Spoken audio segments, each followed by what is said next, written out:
गठबंधन के निर्णय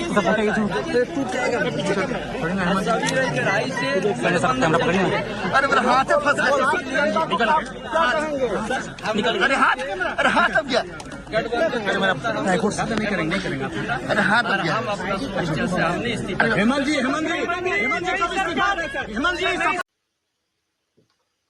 नमस्कार, मैं हूं सुधीर पाल और आप देख रहे हैं पंचायत ऑब्जर्वर। मुख्यमंत्री चंपई सोरेन ने खड़ाव वापस कर दी है। अब नए मुख्यमंत्री हेमंत सोरेन होंगे। 152 दिन सत्ता संभालने के बाद चंपई सोरेन ने आज पुनः विधायक दल की बैठक में भाग लिया और बैठक में उनसे साफ साफ कहा गया कि आप इस्तीफा दे दें।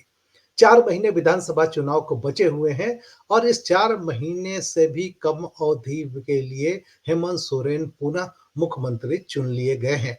कहा जा रहा है कि बैठक में असहज महसूस कर रहे थे चंपई सोरेन और उन्होंने कहा भी कि यह उनके लिए बहुत अपमानजनक स्थिति है। लेकिन विधायकों के समझाने बुझाने के बाद उन्होंने इस्तीफा राज्यपाल को सौंप दिया और इस्तीफा सौंपने के तुरंत बाद नई सरकार बनाने की पेश की गई, जिसमें नेता के तौर पर हेमंत सोरेन का नाम प्रस्ताव किया गया।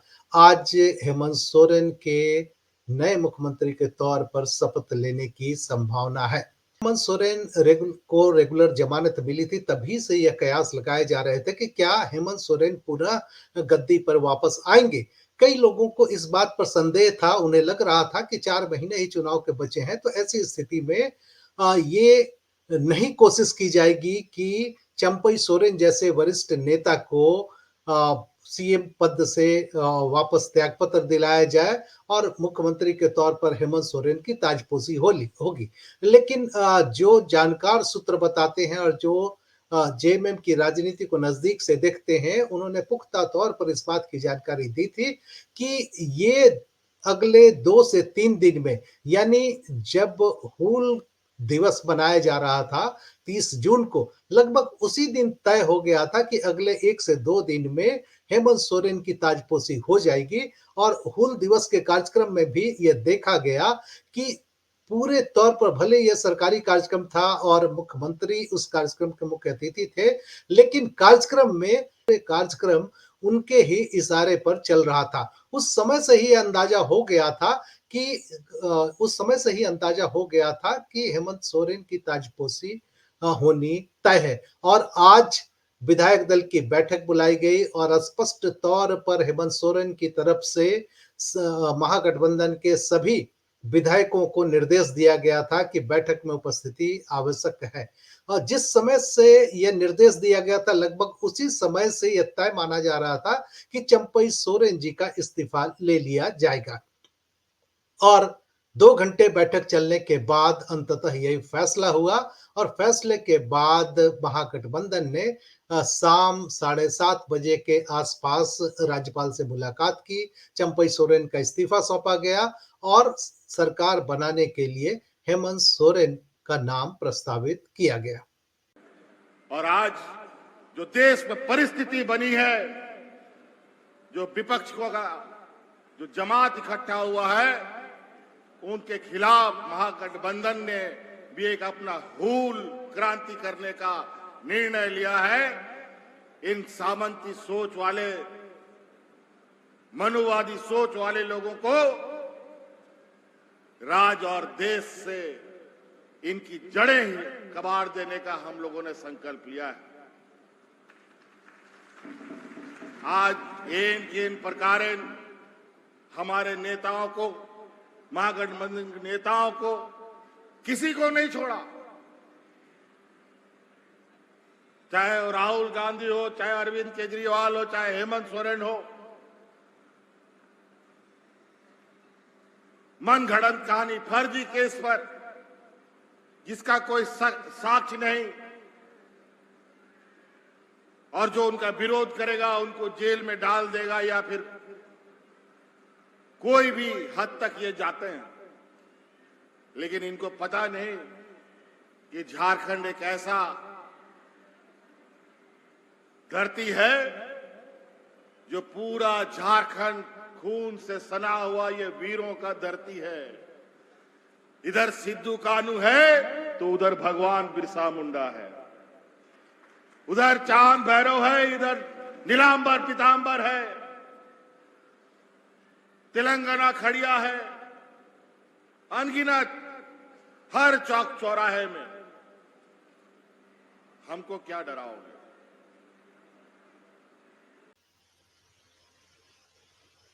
हेमंत सोरेन की ताजपोशी और चंपई सोरेन जैसे वरिष्ठ नेता का त्यागपत्र लिए जाने को बागी जेएमएम लोबिन हेम्ब्रोम ने दुर्भाग्यपूर्ण बताया है। उन्होंने स्पष्ट तौर पर कहा कि इतनी हड़बड़ी क्यों। दादा ये जानना चाह रहे थे कि आज जो घटनाक्रम हुआ है, चंपईदा की विदाई और हेमंत जी का पुनः स्थापन, कैसे देखते हैं आप, कैसे देखते हैं इसको? देखिए, ये तो मेरे समझ से इतना जल्दीबाजी क्यों? आज चंपाई जी माननीय मुख्यमंत्री, अभी भी मुख्यमंत्री हैं जी, इतना बढ़िया जो रफ्तार में इन्होंने जो इतना कम समय में जी यहाँ के लोगों के लिए जो उपलब्धि उन्होंने दिया है, लोगों को फिर उम्मीद हो जगह था, लोगों पर एक उम्मीद जगह था। इसके लिए कम से कम इतना कम समय में जो भी हो, चाहे नशा से मुक्ति का बात हो, चाहे नियुक्ति पत्र का बात हो, चाहे यहाँ का आपका लोकल लैंग्वेज का बात हो, टीचर बच्ची बहाली के, तो ये सारा चीज इतने देन एंड दियर इतना कम समय में जो किया है, वो लोगों को आसरा और भरोसा का पूरा विश्वास था। लेकिन एक बेग सारा वह काम, पूरा सारा प्रोग्राम कैंसिल हो गया। अरे भाई, जो भी इन्होंने कहा था उसको तो पूरा होने देते। जी। और इससे यह साफ जाहिर होता है कि हेमंत सोरेन माननीय पूर्व मुख्यमंत्री कुर्सी से कितना जकड़े हुए हैं, कुर्सी के लिए इसको कितना लोभ और लालच है। और इससे तो पहले ये स्पष्ट हो गया था कि हेमंत सोरेन ने बीजेपी के साथ भी सरकार बनाया था। तो ये कुर्सी के कितने लोभी हैं, ऐसा नहीं करना चाहिए ना।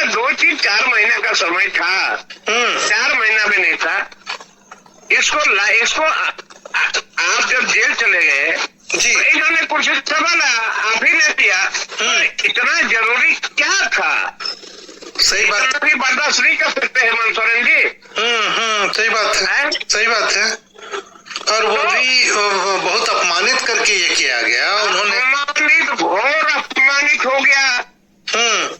ये इतना सारा चीज जो उन्होंने घोषणा किया था, तो आपने एक तरह से कुर्सी में चिपके के लिए आपने तुरंत घोषणा कर दिया। अरे भाई, अपने पार्टी के विधायक दल की बैठक बुलाई, मैं तो नहीं गया, पर मैं चूंकि निष्कासित हूँ, क्या प्रार्थना सभा नहीं हुआ, लेकिन उसके सामने कोई बोल नहीं बता विधायक लोग। अच्छा, कोई बोला भी नहीं? विधायक लोगों को बोलना चाहिए कि ठीक है, आप जाने का जेल जाने पर इन्होंने कुर्सी संभाला, और इन्होंने इतनी बढ़िया काम के लिए इन्होंने तो घोषणा किया था, उसको तो पूरा कर देते। जी। तो क्या जरूरी था ऐसा? काहे ऐसा हुआ, लेकिन हेमंत जी को क्यों इतनी हड़बड़ी थी? यही बात मैं बोल रहा हूँ कि माननीय पूर्व मुख्यमंत्री हेमंत जी को क्यों इतनी हड़बड़ी हो गई। मैंने इतना ज्यादा कुर्सी, मतलब इतना ज्यादा आपको मैंने लालच, अरे ठीक है, आपने इस विषम परिस्थिति में उन्होंने संभालने का काम किया। अगर मान लिया ये इसका घोषणा अलग होता, आज नियुक्ति में पत्र भी बारे में या और सब के बारे में ये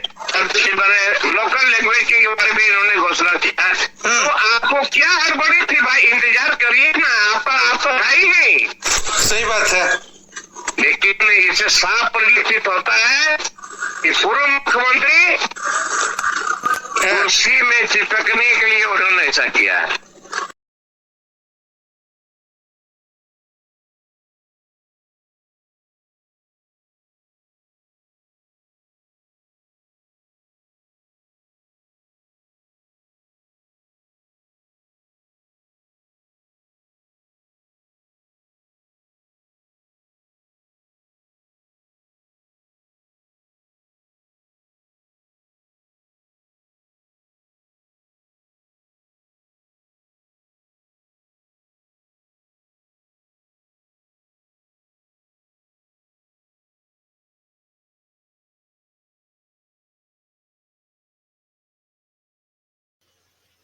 इस मसले पर हमने वरिष्ठ पत्रकार YN झा से बात की और उन्होंने कहा कि 3 कारणों से हेमंत सोरेन की ताजपोशी जरूरी थी। ये बहुत अहम सवाल है कि इतनी हड़बड़ी आखिर क्यों कि चंपई सोरेन को जो 5 महीने पहले कमान सौंपी गई थी वो अयोग्य साबित हो रहे, नाकाबिल साबित हो रहे थे कि उनसे कमान लेना इतनी हड़बड़ी में ये हुआ। इसका जवाब इसमें मुख्य रूप से 3 कारण हैं। पहला कारण यह है कि हेमंत सोरेन को विधानसभा चुनाव में हेमंत सोरेन ही चेहरा रहेंगे, ये तब तक नहीं हो सकता था जब तक वो अभी विधानसभा चुनाव में सीएम बन के नहीं जाते, तब तक वो चेहरा नहीं बन सकते थे। बाद में भले ही अगर चुनाव जीते तो इंडिया गठबंधन उनको मान लेता, चुन लेता, वो अलग बात थी। लेकिन चंपई सोरेन अगर कि कोई दूसरा, चंपई सोरेन क्यों, कोई दूसरा अगर चेहरा होता तो हेमंत सोरेन को चेहरा घोषित करना ये इतना आसान नहीं होता और उससे चुनावी संभावनाओं पे असर पड़ सकता था। दूसरा कारण जो इसका है वो बहुत कुछ क्या कहें, प्रशासनिक कारण। 4-5 महीनों में अगर झारखंड की स्थिति को देखा जाए तो सरकार का कोई भी फैसला ऐसा नहीं था जो प्रशासनिक दृष्टि से बहुत उल्लेखनीय रहा, सिवाय ट्रांसफर पोस्टिंग के और कोई काम पिछले 5 महीने में नहीं हुआ। विधानसभा का सत्र एक बार हुआ भी हेमंत के जेल जाने के बाद, लेकिन उसके बाद उसमें कुछ हुआ नहीं और उसके बाद भी कुछ नहीं हुआ।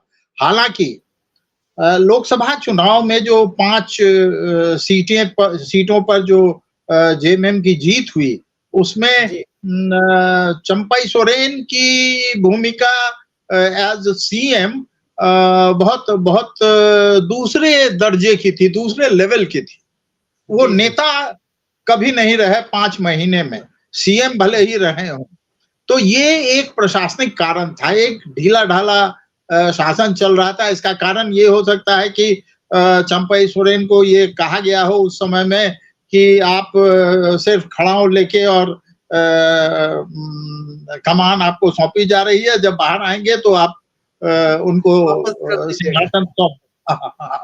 तो दूसरा कारण ये था।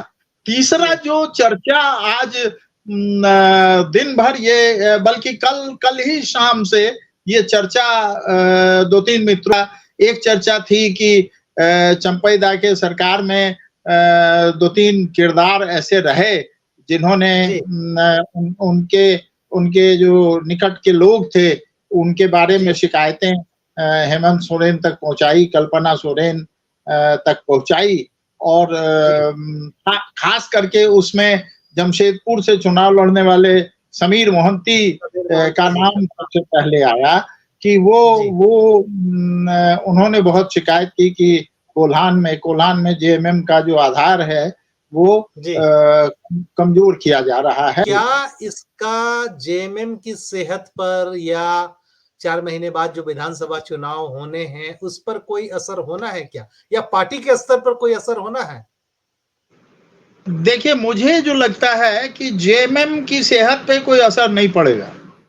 जी जेएमएम की सेहत पे इसलिए असर नहीं पड़ेगा कि अब तक जो जेएमएम का इतिहास रहा है, उसका जो राजनीतिक ग्राफ रहा है, जेएमएम से अलग होके, जेएमएम क्यों, किसी भी इस तरह की पार्टी से अलग होके अगर कोई गया भी, तो वो बहुत सफल नहीं हो पाया है। जेएमएम का कोई एक नेता आप नहीं बता सकते हैं जो आज तक जेएमएम से अलग हुआ और बहुत सक्सेसफुल हुआ।